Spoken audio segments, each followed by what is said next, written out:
사랑하는 여러분, 오늘 우리는 잠시 분주한 일상을 내려놓고 우리 믿음의 가장 근본적인 질문 앞에 서보려 합니다. 진정한 믿음이란 무엇일까요?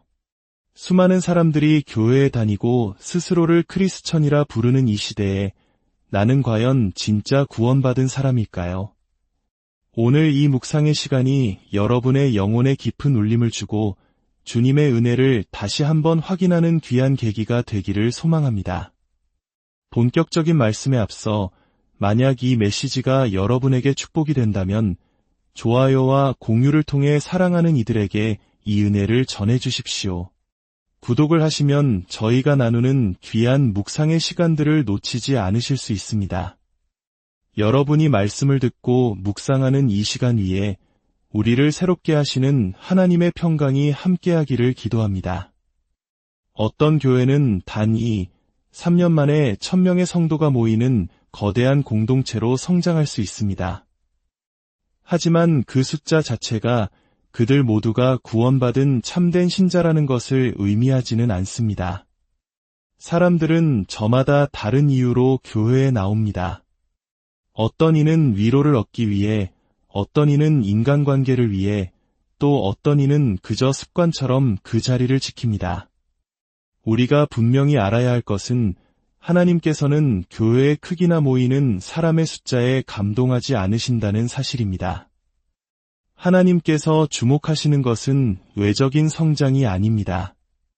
그분은 당신의 사역자들이 얼마나 신실하게 말씀을 전하는지, 그리고 자신의 비전이나 성공이 아닌 영혼들을 향한 진실한 사랑을 마음에 품고 있는지를 보십니다. 오늘날 현대교회가 직면한 안타까운 현실이 있습니다. 일부 신학자들은 신약 성경의 가르침을 기준으로 오늘날 교인들의 삶을 비교해 볼 때 스스로를 신자라고 말하는 이들 중 오직 10에서 15%만이 진정으로 거듭난 그리스도인일 것이라는 비판적인 분석을 내놓기도 합니다. 실제로 교회에 다니는 사람들의 이혼율이나 사회적 무리를 일으키는 비율이 세상 사람들과 별반 다르지 않다는 통계는 우리에게 큰 경종을 울립니다. 왜 이런 일이 벌어지는 것일까요? 어쩌면 우리는 복음의 본질을 놓치고 있는지도 모릅니다. 거룩함을 외치지 않고 거룩한 삶을 살아내지 않으며 교회의 권징을 소홀히 한 채 오직 숫자에만 몰두한 결과일 수 있습니다. 세속적인 심리학이 교회의 신학을 대체하고 우리는 어느덧 성경의 순수한 가르침에서 멀어져 버렸습니다. 이제 우리는 다시 모든 것의 기준이 되는 말씀으로 돌아가야만 합니다. 예수님께서는 마태복음 7장 17절에서 이렇게 말씀하십니다. 이와 같이 좋은 나무마다 아름다운 열매를 맺고 못된 나무가 나쁜 열매를 맺나니 좋은 나무가 나쁜 열매를 맺을 수 없고 못된 나무가 아름다운 열매를 맺을 수 없느니라. 형제자매 여러분, 이 말씀은 인간의 본성과 구원에 관한 성경 전체의 가르침 중 가장 중요한 핵심 중 하나입니다. 예수님께서는 이 비유를 통해 인간과 구원을 이해하는 열쇠를 우리에게 주고 계십니다. 좋은 나무는 좋은 열매를, 나쁜 나무는 나쁜 열매를 맺습니다. 좋은 나무가 나쁜 열매를 맺는 것은 불가능하며 나쁜 나무가 좋은 열매를 맺는 것 또한 불가능합니다. 기억하십니까? 예수님께서는 2개의 문과 2개의 길에 대해서도 말씀하셨습니다. 하지만 오늘날 우리는 그 가르침의 절반만을 가르치는 경향이 있습니다. 좁은 문에 대해서는 말하지만 그 문으로 들어선 자가 걸어가야 할 좁은 길에 대해서는 침묵합니다. 나무의 비유도 마찬가지입니다. 우리는 주로 이 말씀의 뒷부분, 즉 못된 나무가 아름다운 열매를 맺을 수 없다는 구절을 가지고 믿지 않는 사람들에게 복음을 전합니다. 보십시오. 당신의 선한 행위로는 결코 구원받을 수 없습니다. 죄로 타락한 본성을 가진 인간은 하나님을 기쁘시게 할 만한 선한 열매를 맺을 수 없기 때문입니다. 라고 말입니다. 물론 이것은 진리입니다. 하지만 우리는 왜 말씀의 나머지 절반을 외면하는 것일까요? 예수님께서는 분명히 이렇게도 말씀하셨습니다. 좋은 나무가 나쁜 열매를 맺을 수 없고 이 말씀의 뜻은 무엇일까요? 믿지 않는 자가 선한 열매를 맺는 것이 불가능한 것처럼 진정으로 거듭난 신자가 계속해서 악한 열매를 맺으며 살아가는 것 또한 불가능하다는 것입니다. 이것이 진정으로 회심한 사람, 참된 믿음을 가진 사람이 죄를 전혀 짓지 않는다는 의미일까요? 아닙니다. 여기서 예수님이 가르치시는 바는 훨씬 더 근본적인 것입니다. 회심하지 않은 사람의 마음은 죄로 인해 죽어있고 타락했으며 어둡습니다. 이 죽은 마음, 타락한 본성으로는 결코 하나님이 기뻐하시는 선한 열매를 맺을 수 없습니다. 그러나 반대로 하나님의 은혜로 새로운 본성, 새로운 마음을 선물 받은 참된 신자는 이전처럼 악한 열매를 맺는 것을 삶의 방식으로 삼을 수 없게 됩니다. 그것은 그의 새로운 본성과 정면으로 이배되기 때문입니다. 그는 이제 새로운 피조물이기 때문입니다. 돼지의 비유를 들어보겠습니다. 돼지 앞에 아주 잘 차려진 진수성찬과 음식물 쓰레기통을 놓아둔다고 상상해 보십시오. 돼지는 어디로 달려갈까요? 망설임 없이 쓰레기통으로 달려가 그것을 먹을 것입니다. 그것이 돼지의 본성이기 때문입니다. 그런데 만약 우리가 그 돼지를 사람으로 변화시킬 수 있다면 어떻게 될까요? 그는 더 이상 쓰레기를 먹을 수 없습니다. 쓰레기를 보는 것만으로도 역겨움을 느낄 것입니다. 그는 이제 완전히 새로운 존재가 되었기 때문입니다. 이와 같이 죄로 타락한 마음을 가진 사람은 하나님을 기쁘시게 하는 선한 삶을 살 수 없습니다. 그러나 마찬가지로 그리스도 안에서 새롭게 창조되고 거듭난 마음을 가진 신자는 이전과 같이 죄악된 삶을 지속할 수 없습니다. 그것은 그의 새로운 본성에 어긋나는 일입니다. 불가능한 일입니다. 참된 신자이신 여러분은 죄와 싸우고 있다는 사실을 잘 알고 있을 것입니다. 때로는 죄에 넘어져 부끄러움을 느끼기도 합니다. 우리는 여전히 죄의 유혹에 넘어지기 쉬운 육신을 입고 있기 때문입니다. 그러나 다른 한편으로 이제는 예전처럼 죄를 지을 수 없게 되었다는 것을 느끼지 않으십니까? 잠시 죄에 빠질 수는 있어도 주님께서 내 삶에 행하신 모든 것을 버리고 예전의 삶으로 완전히 돌아가는 것은 불가능합니다. 넘어질 수는 있지만 죄악된 과거의 삶의 방식으로 되돌아갈 수는 없습니다. 과거 루마니아에서 한 청년이 저를 찾아와 이렇게 말했습니다. 저는 제가 구원받았는지 확신이 서지 않습니다. 저는 그 청년과 함께 요한일서 말씀을 오랫동안 읽고 기도하며 많은 대화를 나누었습니다. 하지만 그는 여전히 구원의 확신을 갖지 못했습니다. 그때 저는 그에게 이렇게 제안했습니다. 좋습니다. 이 근처에 아주 문란한 술집이나 클럽이 있습니까? 그가 안다고 대답하자 저는 말했습니다. 그렇다면 지금 당장 이 자리를 떠나 그곳으로 가십시오. 가서 술에 취하고 타락한 여자들과 어울리며 마음껏 즐기십시오. 청년은 당황하며 말했습니다. 목사님, 그럴 수는 없습니다. 저는 다시 말했습니다. 아닙니다. 어서 가보십시오. 그러자 그는 거의 비명을 지르듯 외쳤습니다. 하지만 저는 그럴 수 없단 말입니다. 도저히 그렇게 할 수가 없어요. 그 순간 그는 깨달았습니다. 그리고 웃으며 말했습니다. 아, 저는 구원받은 사람이군요. 형제자매 여러분, 주님께서 여러분의 삶에 행하신 그 강력한 역사를 인식하십시오. 우리는 여전히 죄와 싸우지만 다른 한편으로는 더 이상 예전처럼 죄를 지을 수 없는 존재가 되었습니다. 왜 그럴까요? 당신은 더 이상 나쁜 나무가 아니기 때문입니다. 당신은 이제 좋은 나무가 되었기 때문입니다. 그리스도인의 본성이 어떻게 변하는지 구체적인 예를 들어보겠습니다. 한 남자가 있습니다. 그는 아직 하나님을 믿지 않습니다. 어느 비 오는 아침, 그는 서류 가방을 들고 출근 준비를 합니다. 늦잠을 자서 아침도 거른 채 이미 짜증이 나 있습니다. 막 현관문을 나서려는데 아내가 말합니다. 여보, 나가는 길에 쓰레기 좀 버려줄래요? 그러자 그는 버럭 소리를 지릅니다. 지금 내가 늦은 거 안 보여? 비는 오고 정신없는데 왜 꼭 나갈 때 그런 걸 시키는 거야? 그는 아내에게 화를 낸 자신의 행동이 정당했다고 생각하며 아무런 죄책감 없이 차에 올라 출근합니다. 몇 주 후, 이 남자는 진정으로 회심하여 그리스도인이 됩니다. 믿음이 자라기 시작한 어느 날, 이전과 똑같은 상황이 벌어집니다.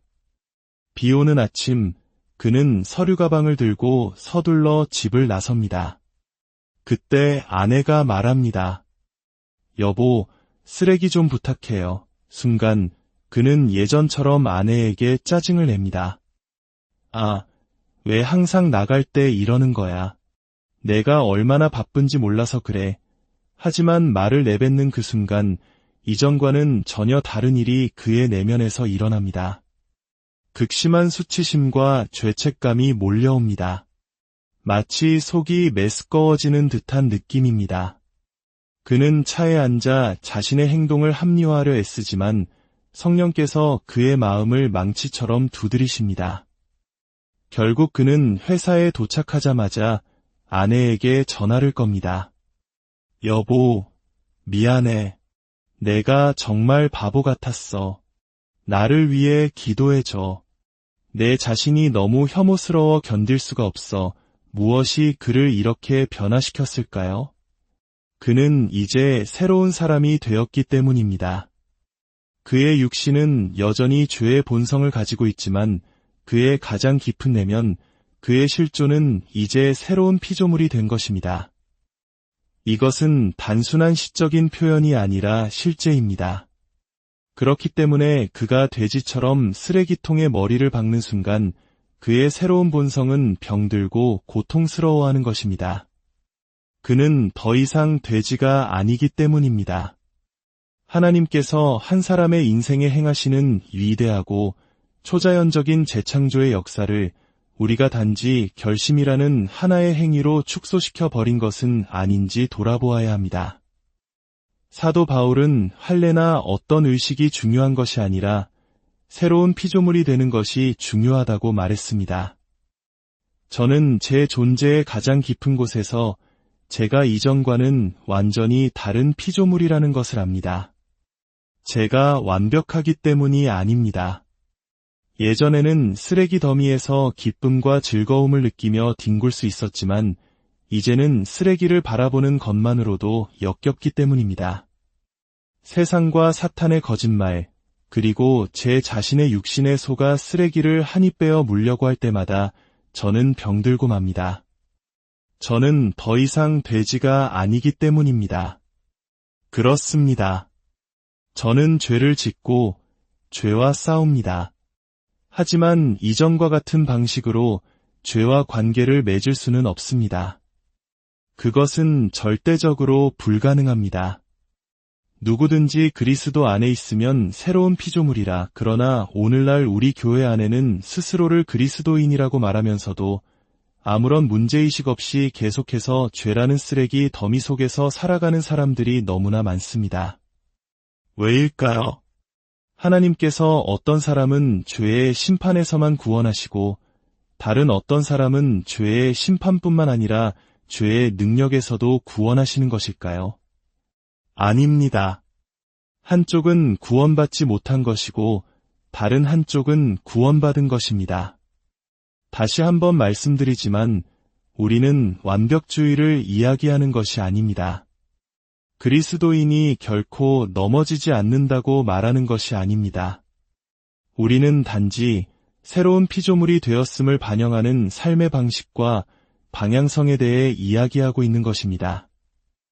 예수님께서는 19절에서 무서운 경고를 하십니다. 아름다운 열매를 맺지 아니하는 나무마다 찍혀 불에 던져지느니라. 우리는 종종 이와 반대로 가르칩니다. 한번 구원받기로 결심한 사람은 절대로 지옥에 가지 않습니다. 그러나 예수님은 그렇게 말씀하지 않으십니다. 좋은 열매를 맺지 않는 나무는 잘려 불 속에 던져진다고 분명히 말씀하십니다. 어떤 분들은 이것이 행위 구원을 말하는 것이냐고 반문할지 모릅니다.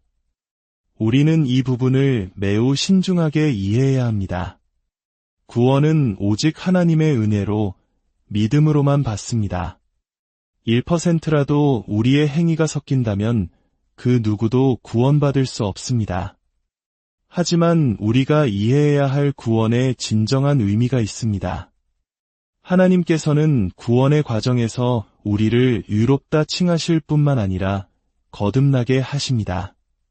칭의를 통해 우리를 죄의 형벌에서 구원하시고 중생을 통해 우리를 새로운 피조물로 만드십니다.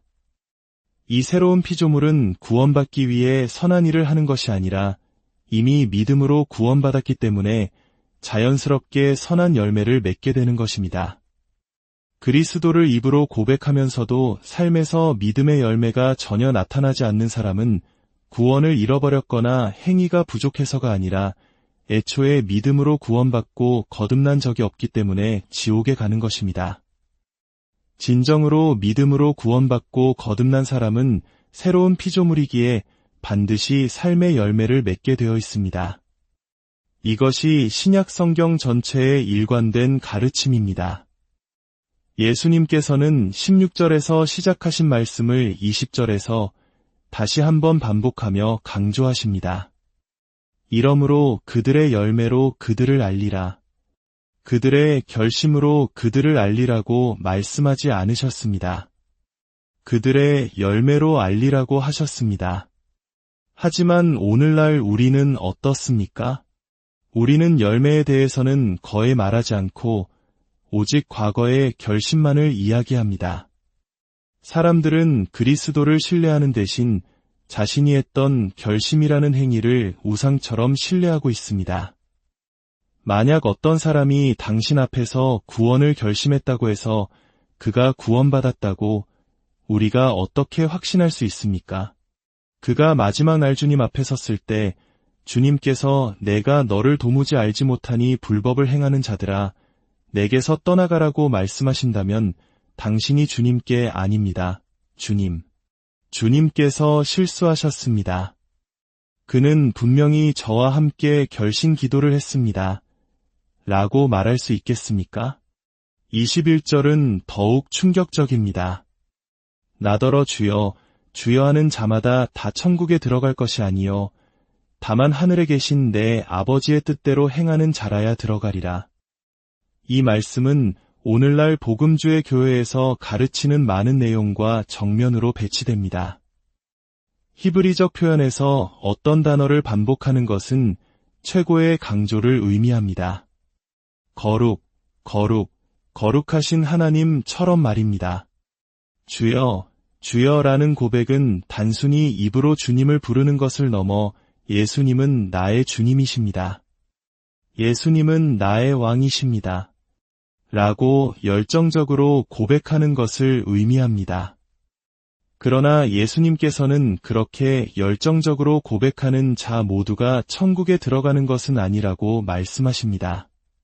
그렇다면 당신의 신앙 고백이 가진 영원한 가치는 무엇입니까? 이 말씀에 따르면 행함이 따르지 않는 고백의 가치는 없음입니다. 입으로는 그리스도를 고백했지만 삶으로는 아버의 뜻을 행하지 않았기 때문입니다. 우리는 그가 그리스도를 고백했으니 구원받았다고 쉽게 단정합니다. 그러나 예수님께서는 무엇이라고 말씀하십니까? 하늘에 계신 내 아버지의 뜻대로 행하는 자라야 구원받았다는 것을 알 수 있다고 말씀하십니다. 다시 말하지만 이것은 행위로 구원받는다는 뜻이 아닙니다. 구원은 믿음으로 받습니다. 그러나 그 믿음이 진짜라는 증거는 이제 아버지의 뜻을 행하는 삶으로 나타난다는 것입니다. 그래서 누군가 그리스도를 영접했다고 고백할 때 우리는 이렇게 말하는 것이 더 지혜로울 것입니다. 이 형제가 오늘 그리스도를 고백했습니다. 하나님께 영광을 돌립니다. 이제 우리 교회는 이 형제를 사랑하기에 그리고 하나님의 영광을 위해 그와 함께 시간을 보내며 그가 성경적으로 참된 신자임을 스스로 확신할 때까지 제자 양육을 할 것입니다. 이것이 진정한 사랑이자 책임 있는 자세입니다. 형제자매 여러분, 오늘날 교회 안에 얼마나 많은 사람들이 구원, 십자가, 갈보리에 대한 확고하고 성경적인 지식 없이 신앙생활을 하고 있습니까? 우리는 복음이 초신자들을 위한 단순한 진리라고 생각하고 더 깊은 것을 배우러 나아가려고 하지만 사실 복음이야말로 우리 신앙의 시작과 끝이며 가장 심오한 진리입니다. 우리는 강단에서 사랑과 긍휼의 마음으로 가르치기 시작해야 합니다. 형제자매 여러분, 눈물을 흘리며 감정적으로 결심 기도를 했더라도 구원받지 못했을 가능성이 있습니다. 당신이 구원받은 증거는 인생의 어느 한 시점에 내렸던 결정이 아니라 그 결정 이후에 당신의 삶이 주님의 뜻 안에서 성장하고 있는지, 거룩함을 향해 나아가고 있는지, 하나님을 경외하는 마음이 자라나고 있는지, 그리고 형제를 이전보다 더 사랑하고 있는지와 같은 삶의 열매들입니다.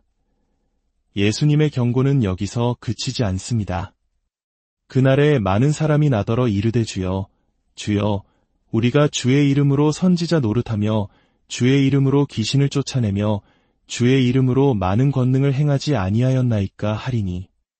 이것이 무엇을 의미합니까? 수많은 목회자들, 수많은 부흥사들, 수많은 사역자들이 지옥에 갈 것이라는 의미입니다. 그리스도의 이름으로 사역했던 많은 이들이 지옥에 갈 것입니다. 우리는 너무나 쉽게 모든 사역자들이 구원받았을 것이라고 단정하지만 현실은 그렇지 않을 수 있습니다.